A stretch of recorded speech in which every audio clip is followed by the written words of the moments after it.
ऐसी बहुत सारी जगहें हैं जो डरावनी हैं, लेकिन कुछ जगहें ऐसी हैं जिसका जिक्र सुनते ही लोग अपनी सांसों को रोक लेते हैं। और इस जगह का जिक्र सुनते ही उनके मन से बस एक ही बात निकलती है, इस जगह पर कोई दुश्मन भी ना जाए। गाइस, इस शो में हमने ऐसी बहुत सारी कहानियां सुनी हैं जिसमें दिन में वो जगह एकदम नॉर्मल होती है, ब्यूटीफुल होती है, लेकिन रात होते ही उसका असली चेहरा समझ में आता है। वहाँ हवा भारी होने लगती है और वहाँ दबी हुई चीखों की आवाज रात में जाग जाती है। और आज की ये असली डरावनी कहानी भी ऐसी ही कुछ है। आज की कहानी है चेन्नई की। चेन्नई जो कि शोर शराबों का शहर है, वहाँ इतने सारे लोग रहते हैं, लेकिन उस शोर शराबे में भी जैसे ही शाम होती है, वहाँ एक ब्रिज है जिस पर सबसे ज्यादा सन्नाटा इंक्रीज हो जाता है। और चेन्नई के इस डरावने ब्रिज का नाम है ब्रोकन ब्रिज। ऐसा माना जाता है कि जब इस ब्रिज को बनाया गया था तब ये सिंगल लाइन ब्रिज हुआ करता था और ये ब्रिज अद्यार नाम की नदी पर बना हुआ था। लेकिन आज अगर उसकी रियल फोटो आप देखोगे तो देखोगे कि वो टूट चुका है।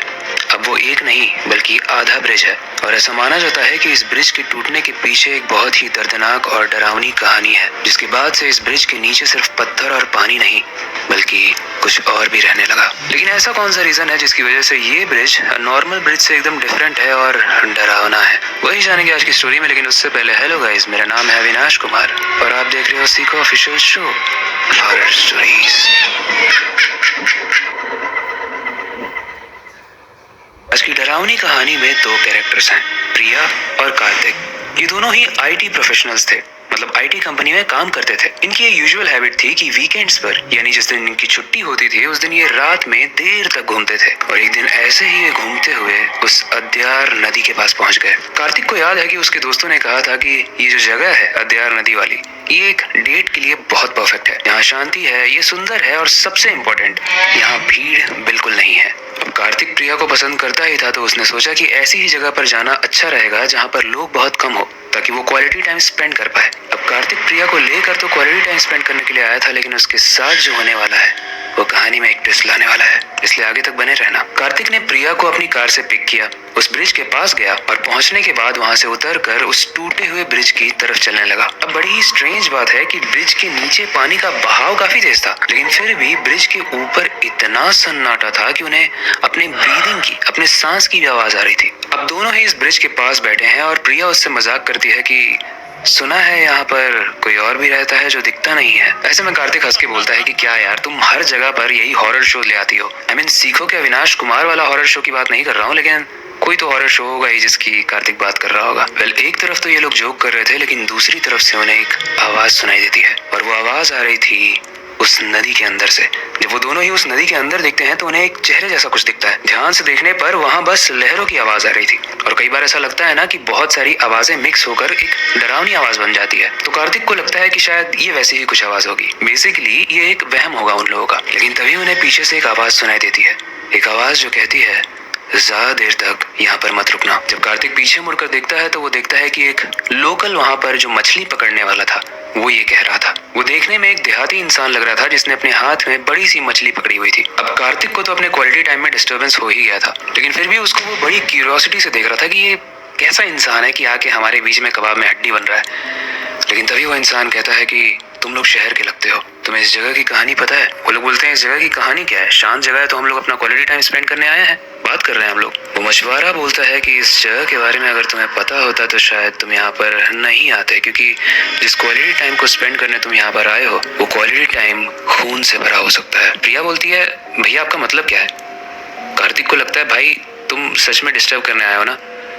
लेकिन वो मछुआरा बोलता है कि मैं कोई डिस्टर्ब करने नहीं आया हूँ, मैं बस तुम लोगों को अवेयर करने आया हूँ। प्रिया बोलती है तो क्या हुआ था इस जगह पे, बताओ मुझे। उसके बाद वो मछुआरा एक कहानी सुनाता है। वो कहता है कि 1967 में इस ब्रिज को बनाया गया था। इस ब्रिज को बनाने के सिर्फ 10 साल तक ही ये ब्रिज टिका और 1977 में जब इस गांव में मॉनसून आया तो पानी का बहाव इतना तेज था कि उसने इस ब्रिज को तोड़ दिया। लेकिन जो वो तेज पानी का बहाव था उसने सिर्फ इस ब्रिज को ही नहीं तोड़ा था। ऐसा माना जाता है कि इस ब्रिज के पास एक बहुत सुंदर सा छोटा सा गाँव हुआ करता था। वहाँ के लोगों ने कई बार सरकार को लेटर्स लिखे थे कि मॉनसून का वक्त जब आएगा तो यहाँ पर पानी बढ़ जाता है, जिससे हमें दिक्कत होती है, तो यहाँ पर ब्रिज बनाने की जगह आप एक डैम बनाइए जिसकी वजह से हम लोग सेफ रहें। लेकिन उसके बाद भी गाइस, हम सब तो ये जानते ही हैं कि पॉलिटिशियंस कैसे होते हैं, वो सिर्फ अपना फायदा देखते हैं। और इस कहानी में उस पॉलिटिशियन ने भी लोगों की बात नहीं मानी, सिर्फ एक ब्रिज बना दिया और अपने बड़े से पोस्टर पर लिखवा दिया कि इस गांव में मैंने एक बड़ा सा ब्रिज बनवाया है। लेकिन गाइस वो ब्रिज किसी काम का नहीं था। डैम काम का होता, और वही हुआ जो नहीं होना चाहिए था। उस गांव में कई बार मानसून आया जिसकी वजह से थोड़ा बहुत तो नुकसान होता ही रहता था, लेकिन इस मानसून ने उस ब्रिज के साथ साथ पूरे गांव को डुबा दिया। कई सारे बच्चे, कई सारे माएँ और फैमिली के हर एक मेंबर को रातों रात खत्म कर दिया। गाइस, तब से ऐसा माना जाता है कि उस पूरी गांव की सारी ही आत्माएं अभी तक भटक रही हैं अपने इंसाफ के लिए। माना जाता है कि इस इंसिडेंट के बाद उस पॉलिटिशियन को भी आत्माएं तंग कर रही थी, इसलिए वो फॉरेन भाग गया, मतलब भारत छोड़ दिया उसने। अब शायद उस पॉलिटिशियन को ये आत्माएं मार देती तो उन्हें मुक्ति मिल जाती, लेकिन क्योंकि वो उन्हें नहीं मार पाई तो वो अब यहाँ जो भी आता है उसे जिंदा नहीं छोड़ती। और यही चीज वो मछुआरा इन लोगों को बताता है। अब गाइस, हमारी कहानी का जो कार्तिक था ना, वो मछुआरे की स्टोरी के एंड होने का वेट कर रहा था, क्योंकि उसे प्रिया से कुछ इजहार करना था। आप लोग समझ ही गए होंगे। इसीलिए कार्तिक बोलता है कि भैया आपकी स्टोरी बहुत अच्छी है, अब क्या हम लोग बातें कर लें, हम लोग कुछ इंपॉर्टेंट बात कर रहे थे। मछुआरा जाने से पहले बस एक ही चीज कहता है, आपको याद है मैंने बताया था कि यहाँ डैम नहीं बना था जिसकी वजह से मानसून में यहाँ बाढ़ आ गई थी। कार्तिक बोलता है कि हाँ आपने बताया था, बट अब तो डैम बन ही गया होगा।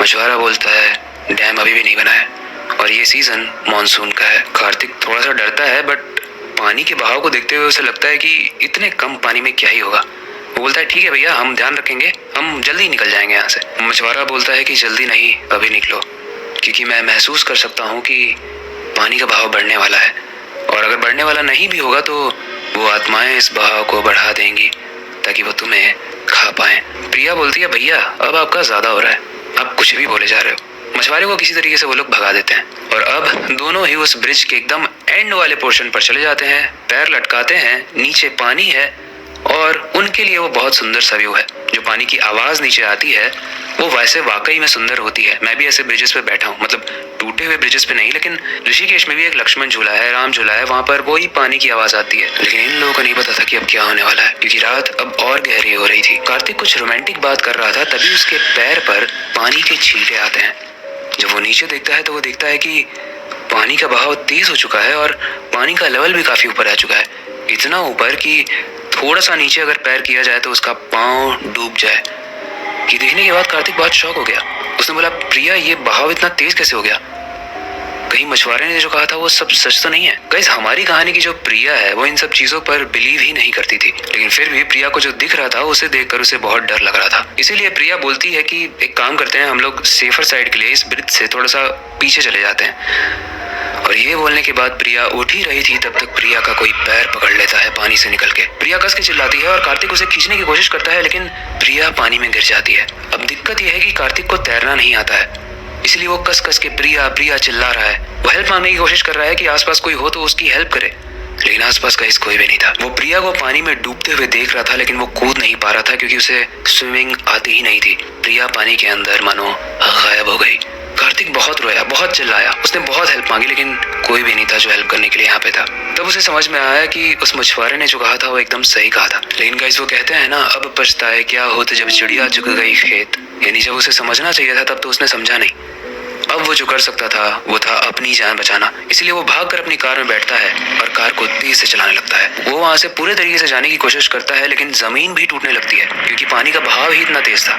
लेकिन फिर भी किसी तरीके से वो अपने घर पहुंच जाता है। और अगला दिन जब ऑफिस का होता है तो कार्तिक बहुत शांत होता है ऑफिस में। उसके दोस्त जब उससे पूछते हैं कि भाई क्या हुआ, और वो तेरी दोस्त प्रिया, उसको जो सेट करने ले गया था ना कल, वो कहाँ है। कार्तिक ऐसे में बहुत रोते हुए अपनी कहानी अपने बेस्ट फ्रेंड को बताता है, और उसका बेस्ट फ्रेंड बोलता है कि भाई तुझे जब हिंट मिल ही गया था तो तुझे वहां से निकल जाना चाहिए था। इसके बाद गाइस, तब से आज तक कार्तिक उस इंसिडेंट की वजह से अपने आप को दोषी मानता है। वो गिल्टी फील करता है, वो सैड रहता है, लेकिन जैसा मैंने बताया, जिसे हम खो चुके हैं वो वापस तो नहीं आएगा। कार्तिक उस दिन के बाद कई बार उस ब्रिज पर गया इस तलाश में कि शायद प्रिया कहीं उसे मिल जाए, लेकिन प्रिया उसे कभी नहीं मिली। इसीलिए उसने अपने पूरे ऑफिस में ये ऐलान कर दिया कि कोई भी उस ब्रिज पर मत जाए, क्योंकि वहां जाओगे तो तुम किसी और काम के लिए, लेकिन होगा कुछ और जो भी वहां पर जाता है वो वापस नहीं आता है। वैसे कहानी तो यहीं तक थी, लेकिन इस कहानी से हमें एक सीख भी मिलती है। एक सीख कि अगर कोई भी जगह किसी बुरी चीज के लिए बदनाम हो तो उस जगह पर जाकर हमें